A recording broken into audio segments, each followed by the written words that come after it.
Hai, Assalamualaikum. Kembali lagi anda bersama kami dalam another series of Maniku Talk Show. Terima kasih kepada tuan-tuan dan puan-puan yang terus menyokong Public Mutual dalam apa sahaja program yang kami anjurkan, tak kisahlah secara online ataupun secara fizikal.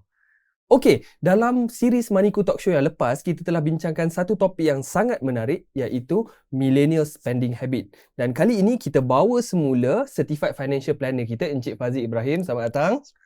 Sihat Encik Fazil? Alhamdulillah. Dan bersama Encik Fazil pada hari ini, kita bawa satu jemputan, seorang tetamu khas untuk kita bincangkan topik baru, topik menarik, iaitu Beware of Debts and Hit the Danger Sign. Maksudnya dalam bahasa Malaysia ialah berhati-hati dengan hutang dan ketahui tanda-tanda bahaya. So, tanpa melengahkan masa, saya perkenalkan di sebelah kanan saya Encik Wan Khairul Faiz. Cik Faiz, Ya. Sihat Cik Faiz? Sihat, Alhamdulillah. Selamat datang dalam sesi Bual Bicara Maniku kita pada hari ini.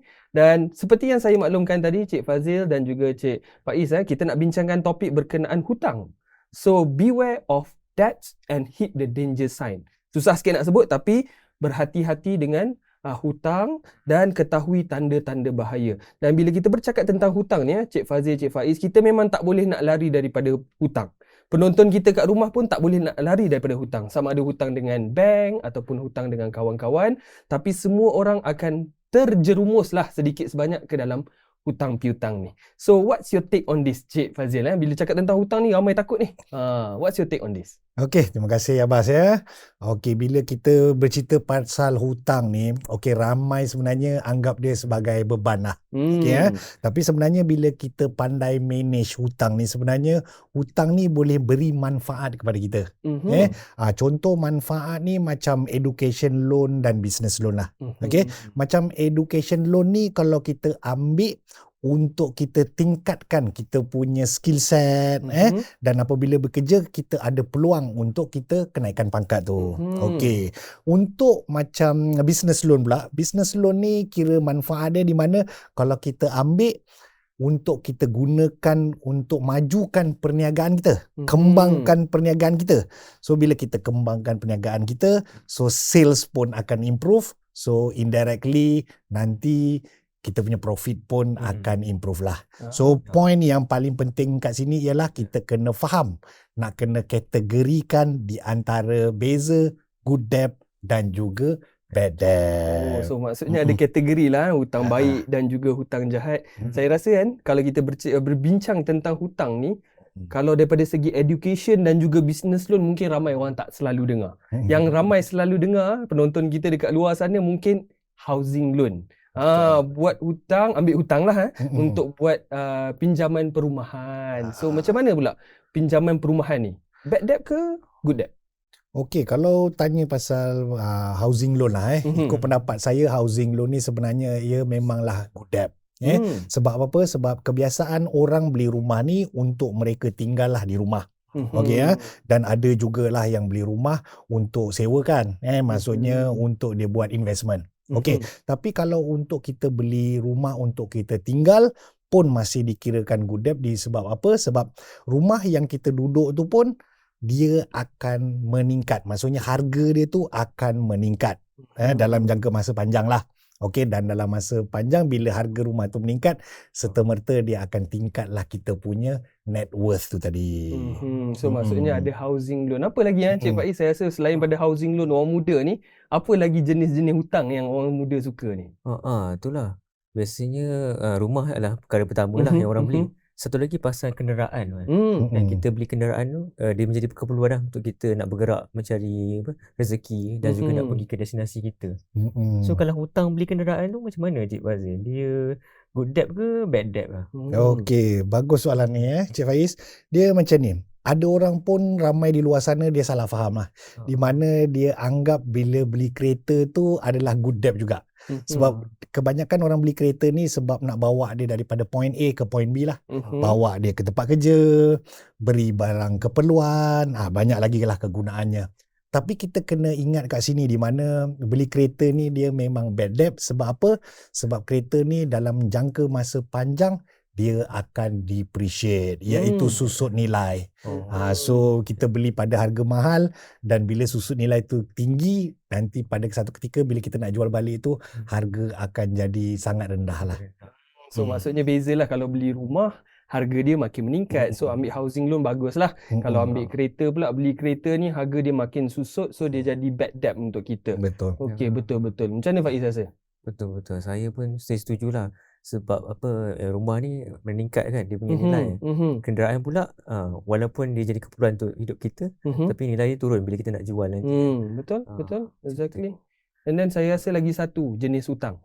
Orang muda suka ambil. Kalau tanya Encik Faiz kita ni, tetamu kita mesti tahu juga. Agak-agak apa Encik Faiz?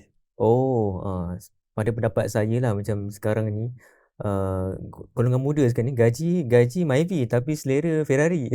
Betul. So dengan kata lain, personal interest tu lebih daripada financial capability. So banyaklah sebenarnya golongan muda sekarang ni sanggup ambil personal loan untuk fulfill dia punya personal interest. Contohnya macam beli handphone, pergi holiday, upgrade kereta, motor, dan ada juga gunakan sebagai wang hantaran. So kalau personal loan ni macam mana, dia under kategori apa Fazil? Okey, bila kita cakap pasal personal loan ni lah, kebanyakan orang dekat luar sana, millennial especially, kebanyakan mereka ambil personal loan ni lebih kepada membeli barang-barang kehendak lah. Betul. Macam beli handphone, modifikasi kereta, beli gadget-gadget, beli pakaian mahal-mahal. So jadi benda-benda ni sepatutnya tak perlulah memadailah beli barang yang keperluan. Okey, jadi bila terlalu sangat ambil personal loan dan beli barang-barang kehendak ni, kita takut nanti jatuh bankrupt disebabkan loan tu tadi. Saya tertarik dengan poin Cik Faiz tadi, di mana ambil personal loan pergi melancong. Betul sebab trend dia kadang-kadang jadi trend sebab kawan pergi melancong, dia pun rasa nak pergi melancong. Betul. Tapi dia tak ada duit, last ambil personal loan. Dan yang paling saya sedih lah bila kita kata ramai trend sekarang ni, bila orang nak kahwin tu pinjam personal loan untuk finance dia punya majlis perkahwinan tu. Sebab apa, kadang-kadang kita tengok media sosial kat luar tu terlalu menunjuk-nunjuk. Bila kahwin tu perlu ke nak buat majlis yang besar-besar, buat di tepi laut dan sebagainya. Jadi mereka pun terikut-ikut. So jalan pintas dia ambil personal loan dan financekan majlis kahwin tu. Bagi saya rasa tak perlulah sampai begitu. Betul tak? Betul. Orang kata apa, gembira satu hari dan selebihnya derita. So selain daripada car loan ataupun pinjaman untuk kenderaan dan juga personal loan, ada tak jenis bad debt yang lain selain daripada dua ni? Cik Fazil? Okey, bagi saya kalau bercerita pasal bad debt lah, sebenarnya yang paling saya takut bad debt ni sebenarnya ialah kredit card. Kredit card ni kadang-kadang andaian orang dekat luar sana tu bila cerita pasal kredit card, dia orang anggap kredit card ni kena ada. Sebab apa? Kredit card ni bagi rebate, cash rebate, petrol rebate, collect point dan sebagainya. Tapi sebenarnya itu ialah taktik untuk dia perangkap orang dekat luar sana lah. Dengan adanya kononnya advantage daripada kad kredit tu, so dia pun apply. So bila dia dah apply, dia guna kredit card tu tanpa kawalan dan akhirnya terjerat. Sebab itulah akhirnya ramai juga milenial kat luar sana jatuh bankrupt sebab kredit card tu tadi. Nampak macam Faiz ada sesuatu nak kongsikan ni. Macam termenung jauh tu. Faiz, kenapa ada nak kongsi ke berkenaan kredit card? Cakap pasal kredit card ni, saya pernah overspend kat kredit saya. So bila sampai waktu nak bayar tu, menggelabah saya tengok jumlah hutang yang banyak kan. So saya ambil jalan mudah, saya bayar minimum amount. Tapi kebetulan masa tu kawan saya bagi nasihat lah. Dia kata langsaikan semua supaya dapat elakkan daripada kena interest fee. Dan waktu tu juga saya dapat rezeki, dapat bonus. Saya pun gunakan untuk bayar penuh. Alhamdulillah. Betul. Bila lepas insiden tu, saya beringat-ingat lah supaya berbelanja dengan cermat. Dan pasal kredit card ni lah, ada kebaikannya kalau kita guna dengan cara betul. Kita boleh dapat cashback, kita boleh dapat point macam Cik Fazil cakap tadi. So boleh tukarkan kepada hadiah. Tapi kena ingatlah, kita kena bayar dalam waktu yang zero interest fee. Tapi kan ada satu lagi yang kita nak kupas dekat sini kan, bila kita cakap tentang good debt dan bad debt ni, saya tertarik dengan satu trend yang tengah trending ataupun viral sekarang ni, buy now pay later. So buy now pay later ni Cik Fazil, I think Faiz pun selalu dengar kan. Buy now pay later ni dia good debt ke bad debt? Buy now pay later ni sebenarnya ialah di mana kita dapat barang dulu, nanti kita bayar kemudian. Disebabkan kalau kita tengok pengaruh shopping apps yang warna oranye tu, kalau kita tengok trend sekarang, kadang-kadang kita tengok mula-mula kita survey dulu barang tu, lepas tu kita add to cart. Kadang-kadang bila add to cart tu terlalu lama, kita dihantui, menghantui benda tu, macam nak beli tak nak. So kalau kita tak ada duit, kita ambil jalan mudah, ambil lah program buy now pay later tu. Jadi bagi saya, bila kita ambil program tu sebenarnya dia tak berapa baik lah, di mana kalau kita tengok kat luar sana dia promosikan 1%. Kalau kita tengok banner dia tunjuk besar-besar 1% tau. Betul. Tapi kita kena faham di mana sebenarnya kalau kamu baca dia punya terma dan syarat tu, 1% tu hanyalah untuk sebulan. So kalau kita darab dengan 12, dia seolah-olah macam 12%. Tapi kita ingat, disebabkan compound effect tadi, dia boleh dikatakan 13 ke 14% sebenarnya setahun. So kalau tanya saya, lebih baik kita kumpul duit dululah. Bila kita dah ada duit, barulah kita beli barang yang kita nak. So kalau tak ada duit, kita tahan je lah dulu. So maksudnya kena tahan nafsu lah. Betul. Tapi kalau kita nak jugalah, sebab saya percaya penonton dekat luar sana ada juga yang kata sebab di luar kemampuan tapi dah ada facility buy now pay later ni, macam mana untuk saya masih lagi nak gunakan tapi terselamat daripada hutang piutang ni? Ada tak Cik Fazil? Okey, bagus Abbas. Sebenarnya kalau tetap jugalah, maksudnya benda tu penting, nak juga kena beli. Okey, boleh. Tapi bila nak beli barang tu, nombor satu, pastikan detail, baca betul-betul dia punya terma dan syarat. Okey, selami dalam sikit, maksudnya kaji apa dia punya the do and don'ts tu tadi. So last kali lepas kita buat research, kita dah baca detail terma dan syarat dan kita rasa puas hati, kalau rasa perlu, bolehlah. Tapi cubalah pastikan dapatkan interest yang rendah. Kalau macam tu, bolehlah. Tapi sebaiknya kalau kata tak perlulah kan, kalau boleh simpan dulu duit. Betul. Once dah ada duit, barulah kita berbelanja. Okey, bila bercakap tentang banyak jenis hutang ni kan, bermaksud pada masa yang sama kita boleh kata banyak risiko. Dan banyak benda yang boleh menyebabkan pada akhirnya semua akan terjerumus dalam hutang yang jahat. Betul tak Faiz?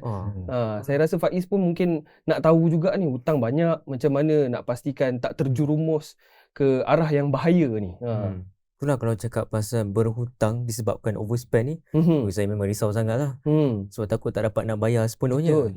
Tapi ada tak Cik Fazil, macam kita boleh take note the danger sign lah, untuk kita pastikan yang hutang kita ni masih lagi dalam keadaan terkawal mengikut kewangan kita ni.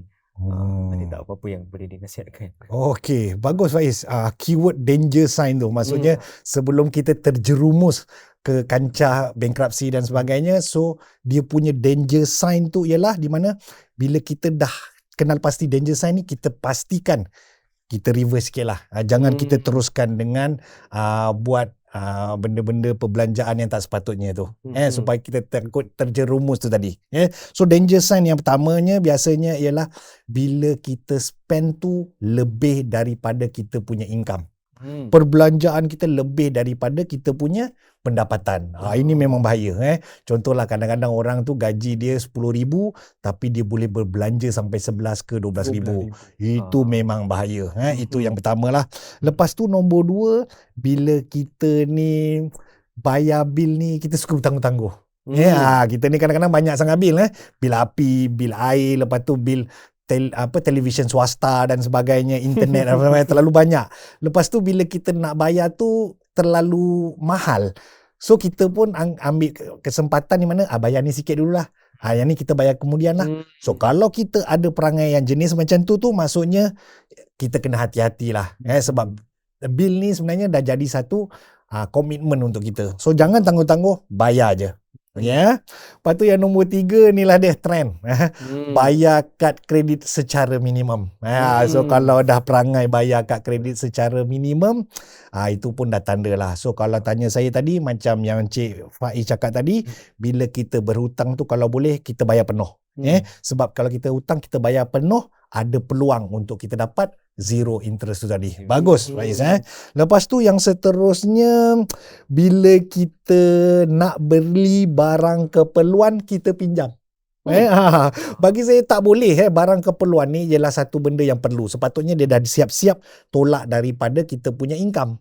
Tetapi kalau kita dah sampai kita pinjam untuk beli barang keperluan, memang ni lah kira sebagai danger sign. So janganlah, kalau boleh janganlah janganlah sampai kita meminjam untuk beli barang keperluan. Okey. Dan lagi poin yang seterusnya biasanya ialah di mana kita ambil cash advance daripada kad kredit. Ini pun agak bahaya ni. Kad kredit ni sebenarnya niat dia untuk kita membeli barang secara kredit. Tapi kalau kita dah ambil cash daripada kad kredit ni, sebenarnya masalah lah. Sebab ingat bila kita keluarkan cash daripada kad kredit tu, sebenarnya interest on top of interest tu dah kena. Compounded interest tu dah kena. Dan awal-awal tu dia akan charge kita upfront payment. So maksudnya secara terkumpulnya charge yang kita bayar tu agak tinggi lah.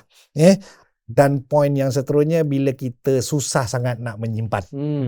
So bila susah nak menyimpan ni memang ketara lah. Kalau kita dah belanja tu terlalu banyak, belanja benda yang tak yang bukan-bukan. So bila dah belanja terlalu banyak, memang payahlah kita nak menyimpan. Betul lah Faiz? Lepas tu yang paling saya seram lah, ni poin yang ni, di mana kita ni berhutang, kita sorok daripada pasangan kita. Sebab kita dah segan. Pasangan kita tahu ni kita hutang dah terlalu banyak, tapi kita nak berhutang lagi. Lalas kita ambil hutang, kita sorok pada pasangan. Bagi saya sepatutnya tak jadi berlaku macam tu lah. Kita bila berhutang ni, kita kena transparent, pasangan pun kena tahu, supaya apa-apa jadi pada masa akan datang, pasangan tahulah kita hutang tu. Danger tu, danger. Sembunyikan daripada pasangan. Sangat-sangat banyak. Banyak danger sign ni. Tapi pada saya lah, macam danger sign ni sebenarnya jadi peringatan kepada kita. Betul. Supaya kita nak pastikan kita dapat mengelakkan the real danger, iaitu hutang melebihi kemampuan untuk bayar. Betul.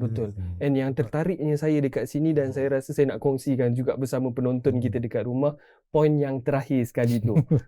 Janganlah kita bila kita nak berhutang ni, kita sentiasa nak sorok daripada pasangan kita.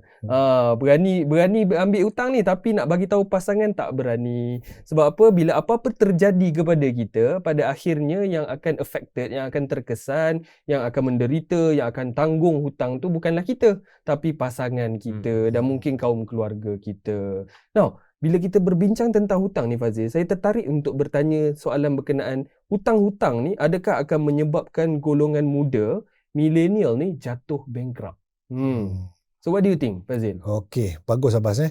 Sebenarnya memang ada kes di mana hutang ni memang penyebab utamalah kebanyakan milenial jatuh bankrupt.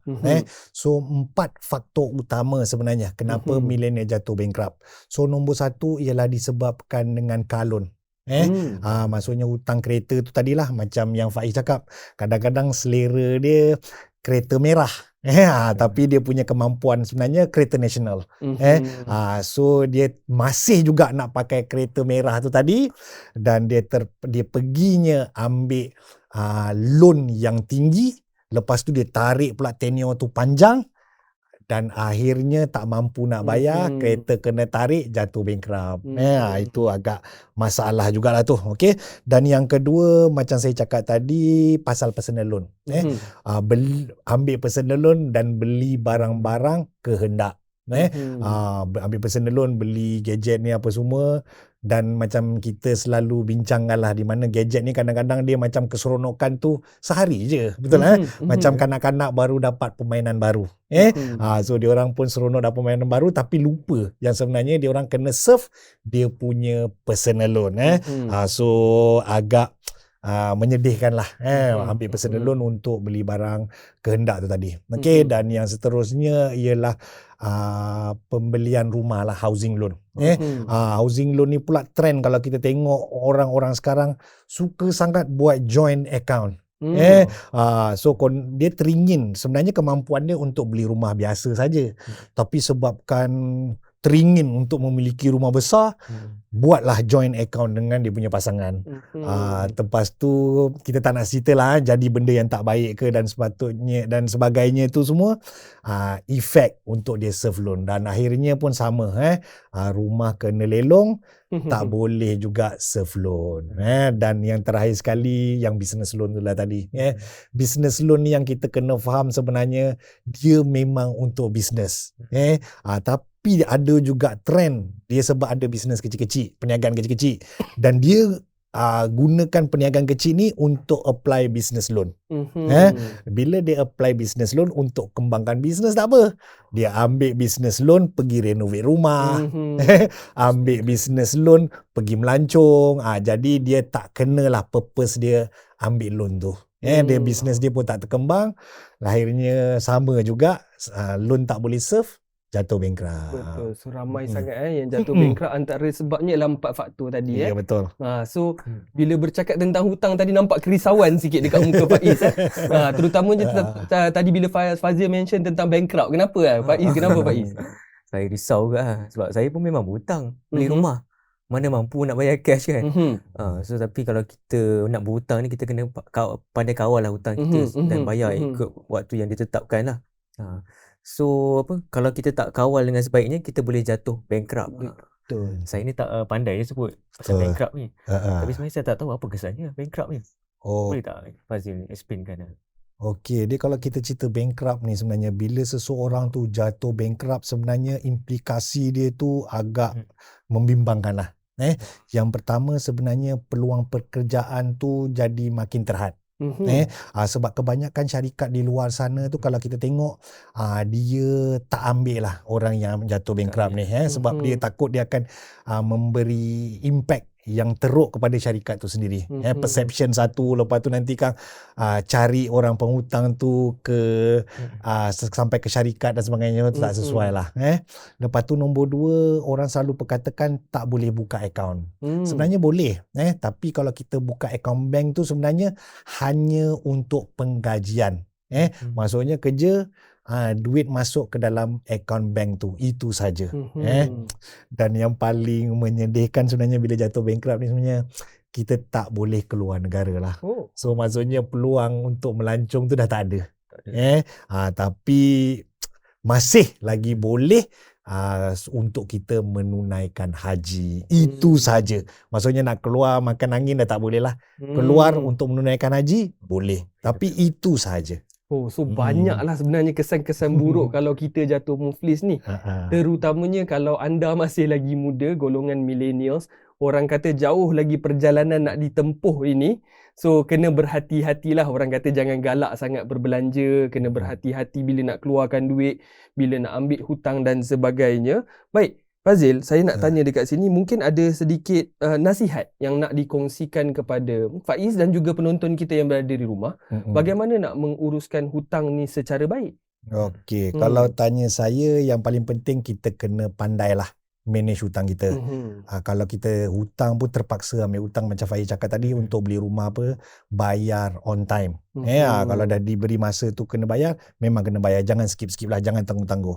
Okey, lepas tu yang kedua sebenarnya yang paling penting ialah kita kena tahu kategorikan antara good debt dan bad debt. Yang ni kamu sendiri boleh kategorikan dan boleh klasifikasikan lah. Okey. Dan yang terakhir sebenarnya kita boleh cek kita punya financial health. Financial health ni sebenarnya kita kena pastikan kita punya debt to income ratio ataupun kita punya debt service ratio tu mesti kurang dari 40%. So kalau lebih dari 40% sebenarnya financial health kita tak berapa baik lah. Faham. Maksudnya tak apa-apa pun tak boleh lebih 40%. Betul. Mungkin untuk penonton kat rumah 40% dan ke bawah masih lagi sihat. 40% dan ke atas kena berjaga-jaga. Betul tak Faiz? Betul. So Fazil, kalau macam saya kan, Hmm. income saya dalam 10,000, Ha. perbelanjaan saya dalam 4,500 bila saya bayar rumah, kereta semua. Ha. Sebenarnya saya rasa macam dah lebih dah tu kan. Macam Ah. mana saya nak bayar balik semua hutang ni? Bagus Cik Faiz. Tadi macam Cik Faiz cakap ada hutang rumah, hutang Kenderaan. hutang kereta, kredit card. So semua hutang tu lebih kurang 4,500. Income tadi 10,000 so kalau 4,500 dan income 10,000 sebenarnya dekat situ dah 45%. Betul. So sebenarnya dia dah lebih daripada kita punya benchmark untuk financial awareness tu tadilah, financial health tu. Okay, so apa yang saya boleh cadangkan kat sini sebenarnya kita ada 3 strategi. 3 strategi macam mana nak urus kita punya hutang tadi. So bila kalau saya cakap untuk Cik Faiz bayar semua hutang tu susahlah, agak berat. So mungkin Cik Faiz boleh tengok strategi ni, boleh pilih nak guna yang mana satu. So dengan saya ada 3 strategi, di mana yang pertama ialah sebenarnya kita bayar dulu hutang yang interest dia tinggi. Okay, contoh kita ada credit card, kita ada housing loan, kita ada car loan. Okay, kita dah tahu credit card punya interest ni agak tinggi. So kita selesaikan credit card dulu. Kekuatan kita bayar interest yang tinggi ni ialah di mana bila kita settle interest yang tinggi, so kita dapat jimat interest tu tadi. Okay, tapi ingat, ramai orang kadang-kadang lalai pula strategi ni, mana dia terlalu fokus nak bayarkan interest yang tinggi ni, dia terlupa bayar hutang-hutang dia yang lain. Okay, so strategi dia, hutang yang lain ni tetap bayar, tapi bila kata ada duit lebih, bayarlah kad kredit dulu. Selesaikan kredit tu. Okay, lepas tu nombor 2, selesaikan interest yang rendah. Tadi Cik Fadil cakap settlekan interest yang tinggi, lepas tu disettlekan yang rendah pula. Ini dah mana satu. Okey, jangan risau. Sebab ingat bila kita settlekan yang rendah ni pula, dia punya kebaikan atau kekuatan ialah dari segi motivasi, moral dia. Di mana macam ni, contoh kalau kita ada 5 hutang, macam saya sebut tadi lah, hutang kad kredit, hutang rumah, hutang kereta dan sebagainya, kita settlekan yang sikit dulu. Contoh kita settlekan hutang kereta, kita settlekan hutang pelajaran kita. Okay, so daripada kita ada 5 hutang, disebabkan kita dah settle 2 hutang, so tinggal 3 hutang. So kita punya moral pun dah boost lah. Kita pun cakap, daripada 5 kita dah tinggal 3. So secara automatically dia dah memotivasikan kita. Okay, dan kita yang ketiga, strategi ketiga ni yang paling famous dekat luar sana dan ramai orang promosikan benda ni, kita panggil sebagai debt consolidation. Okay, untuk debt consolidation ni pula di mana contoh sama juga kes dia, kita ada 5 hutang. Daripada kita ada 5 hutang, kadang-kadang ada orang fikir hutang banyak sangat, pening nak bayar. Nak bayar ni ke, tak tahu nak bayar mana satu. Dan interest dia pun berbeza-beza. Okay, why not kita ambil hutang daripada bank, contoh kita settlekan semua hutang ni dan kita fokus untuk bayar satu hutang ni.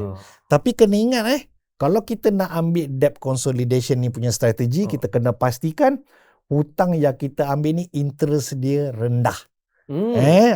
Jangan pula kita pergi ambil hutang ni interest tinggi, kononnya nak cover semua hutang ni, tak nak sakit kepala. So bagi saya benda ni defeat the purpose lah. So niat dia ialah untuk kita turunkan interest dia, dan dalam masa yang sama kita fokuskan bayar satu hutang tu tadi. Banyak betul strategi tu. Menarik.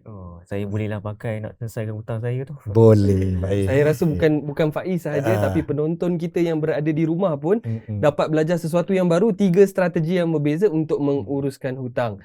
Sedar tak sedar, kita dah berada di penghujung rancangan kita. Satu lagi topik yang sangat-sangat menarik yang kita dah kupaskan bersama. Jadi ingat sekali lagi, iaitu beware of the debt and hit the danger sign. Maksudnya kena berhati-hati dalam berhutang dan juga kenal pasti apakah tanda-tanda bahayanya. So banyak yang kita simpulkan daripada apa yang kita dah bahaskan pada hari ini. Yang pertama iaitu kena bijak dalam menggunakan credit card. Jangan terperangkap dengan trend-trend buy now pay later ni. Dan yang ketiga paling penting ialah bijak dalam menguruskan hutang kita supaya kita tidak jatuh bankrupt. Baiklah, tuan-tuan dan puan-puan, terima kasih kerana masih lagi setia bersama kami sehingga ke penghujung rancangan. Kita ada surprise gift nak beri kepada penonton kita yang masih setia bersama kita ini. Jadi keluarkan handphone anda sekarang, sila scan QR code yang kami paparkan di skrin di mana akan membawa anda kepada platform untuk menjawab soalan. Untuk 10 peserta terawal yang menjawab 5 soalan dengan betul, anda berpeluang untuk memenangi Grab voucher RM100. Wow, RM100 ni kita bagi Cik Fazil, Faiz kepada peserta kita 10 orang sahaja. Make sure 5 soalan tu anda jawab dengan betul.